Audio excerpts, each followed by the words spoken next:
9 აპრილი უმნიშვნელოვანესი დღეა საქართველოს უახლეს ისტორიაში და ჩვენ შევეცადეთ რომ სწორედ 9 აპრილის ანარეკლებისთვის მიგვეკვია.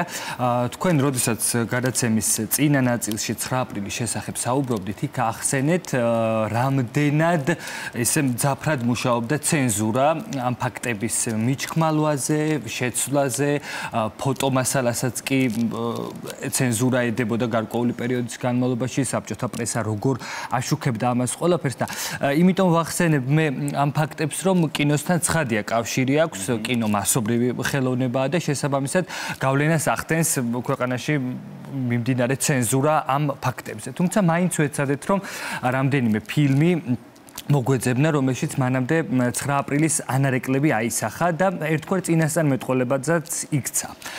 მინდა რომ ჩვენ საუბარი დავიწყოთ 9 აპრილამდე 1 წლით ადრე 1988 წელს რეჟისორი ტატო კოტეტიშვილი, უფროსი ტატო კოტეტიშვილი, იმიტომ რომ ქართულ კინოში უკვე 2 ტატო კოტეტიშვილი ყავს, იღებს ფილმს, რომელშიც მთავარ როლს ასრულებს ლევან აბაშიძე.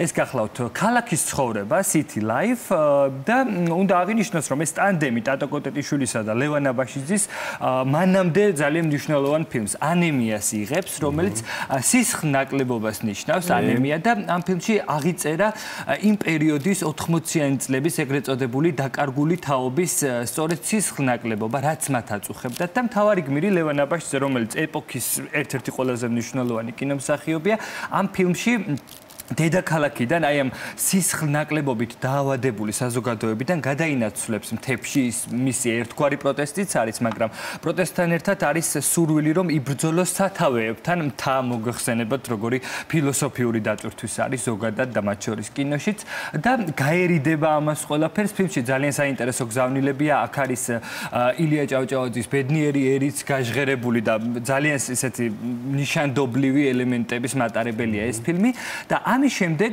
სანამ ეს კოტეტიშვილისა და აბაშიძის ტანდემი დაიშლება, კიდევ ერთხელ საბჭოთა სინამდვილე შეაჯანჯღარებს, ასე ვთქვათ, და 9 აპრილამდე 1 წლით ადრე 1988 წელს იღებენ ფილმს City Life.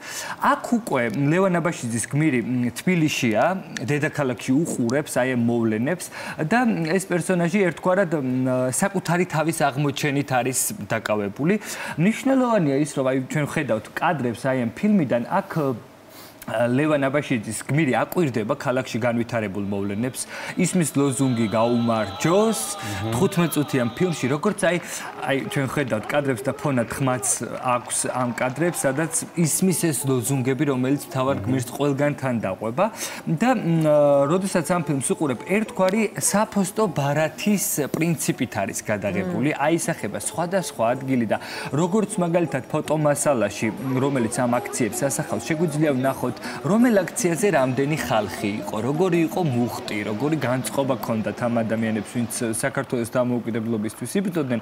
სწორედ აი ამ ფილმშიც ასე, იმიტომ რომ აქ არის აქციები, აქ ხედავთ ჩვენ ლოზუნგებს, რა ლოზუნგები იყო, უნივერსიტეტთან მიმდინარე მიტინგები, მაშინ ფილმშიც ხშირად მიტინგს ეძახიან და მიტინგებად არის შერაცხული. ეს მიტინგები სხვადასხვა ადგილას, უნივერსიტეტის ბაღში, პარლამენტის მიმდებარე ტერიტორიაზე, თუ თბილისის იპოდრომის ტერიტორიაზე, ამას ყველაფერს ხედავთ ფილმში და ერთგვარი ეს დაძაბული ატმოსფერო, რომელიც ნელ-ნელა ღრმავდება და რა პოზიცია აქვს ახალგაზრდა გმირს, ლევან აბაშიძის პერსონაჟს. ამას ხედავთ, ძალიან საინტერესო დიალოგი აქვს, კამეოს სახით თავად ფილმის რეჟისორსაც ხედავთ ერთ-ერთ სცენაში და საინტერესო დიალოგი აქვს, მათ მომავალზე საუბრობენ საქართველოს მომავალზეც, რომ როგორც ტიტანიკი იძირებაო, რამდენჯერმე აი ესე არისო ჩვენი ეხლანდელი მდგომარეობა აქ საბჭოთა კავშირის მომავალს გულისხმობდნენ 88 წელს და საკმაოდ საინტერესო დასურათება შემოგთავაზეს. სულ მალე ტატო კოტეტიშვილის შემოქმედებაში უკვე იწყება ევროპული ნაწილი, ის ჰოლანდიაში გადადის საცხოვრებლად და ერთგვარად აი ამ ფილმს გვიტოვებს კოტეტიშვილი ლევან აბაშიძესთან ერთად და ბევრი რამე არის წინასწარმეტყველური, აი როგორი დიალოგებია ოჯახის უფროს წევრებთან ერთად და საინტერესოა კინოს კვლევის თვალსაზრისით, რომ გადავხედოთ როგორ იწყებოდა ეს ყველაფერი. უშუალოდ რომ გადავიდეთ 1988 99 წლის 9 აპრილზე უკვე შესავალში ვისაუბრეთ ცენზურის მარწუხებზე, თუმცა ამ მოვლენებიდან თითქმის 1 წლის შემდეგ ლევან კიტია იღებს ფილმს გზაჯვარედინი, სადაც მთავარ როლებს მერაბ ნინიძე და ნინო თარხან-მოურავი ასრულებენ.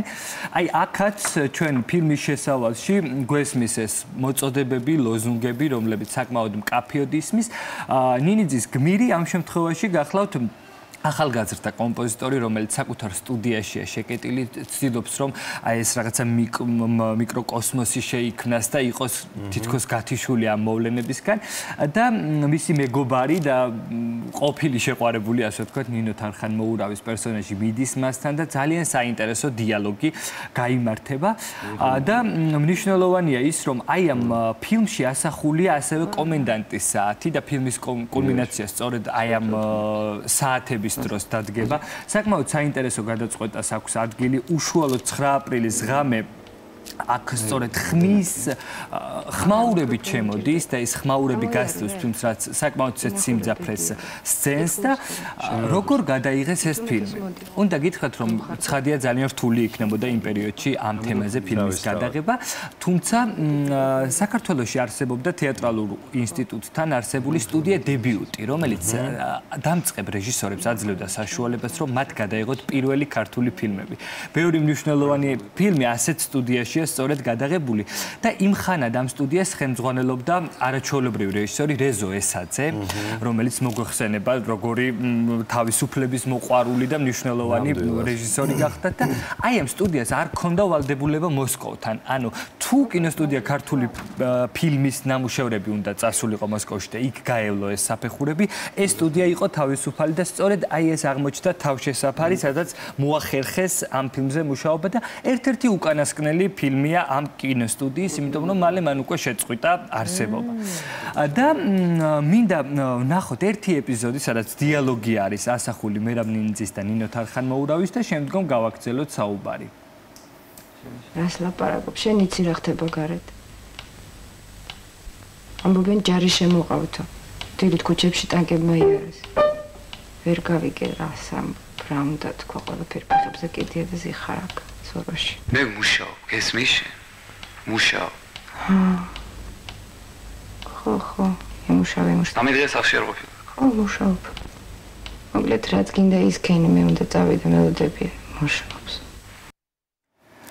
ძალიან საინტერესო ეპიზოდია, როგორი იყო ეს წინასწარი განწყობა და როგორც გითხარით, ტანკები თბილისის ქუჩებში, კომენდანტის საათი საკმაოდ ექსპრესიულად არის ასახული ფილმში და ეს მორალური დილემა, რა პრობლემის, რა დილემის წინაშე დააყენებს ეს შემთხვევითობა და ბედისწერა ამ ადამიანს. აი ამის შესახებ არის და საინტერესოა, რომ ნინიძეს ხედავთ. მთავარ როლში მოგვეხსენება მისი როლები იყო გარდამტეხი მონანიებიდან დაწყებული, შემდგომში საშა რეხვიაშვილის ფილმში საფეხური, ნინიძემ ასევე მთავარი და ესეთი სიმბოლური დატვირთვის მქონე როლი ითამაშა და ამ ფილმშიც აი ესეთი საკმაოდ საინტერესო როლი აქვს, რომელიც დღემდე აქტუალური, აი ჩვენ უკან კადრში ვხედავთ თარიღს და მიყვება ხმა, სწორედ აი ამ ღამის საათებიც არის აქ აღწერილი და საკმაოდ საინტერესო გადაწყვეტაა. ეს არის ორი ფილმი, რომელზეც მინდოდა მესაუბრა თქვენთან და აღსანიშნავია ისიც, რომ ამ ორივე ფილმში ისმის ქართული მრავალხმიანობა. ამ ფილმში შავლეგოს ვისმენთ კიტიას ნამუშევარში და მანამდე კოტეტიშვილთანაც ხშირად შემოდის ქართული მრავალხმიანობის მოტივები, რაც ძალიან მნიშვნელოვანია ჩვენი იდენტობის თვალსაზრისით და მოგვეხსენება, რომ მრავალხმიანობა დემოკრატიისთვისებაც არის და სწორედ ჩვენი კულტურაც ამას თავისთავად მოიცავს და მესამე ფილმში, რომელზეც მინდა რომ ახლა გესაუბროთ, ეს უკვე 2010 წელს ახალგაზრდა რეჟისორმა თორნიკე ბზიავამ გადაიღო აპრილის სუსხი, რომელშიც რამდენიმე დოკუმენტური კადრიც არის, თუმცა მხატვრულად საკმაოდ საინტერესოდ არის ამ მოკლემეტრაჟიან სურათში გაცოცხლებული 9 აპრილის მოვლენები. საბჭოთა ჯარის ნაწილები თბილისში, აი ეს დილა, რა ოპერაციას ატარებდნენ ისინი ჩვენს ქუჩებში და სწორედ აი ამ დროს ერთ-ერთი აი ამ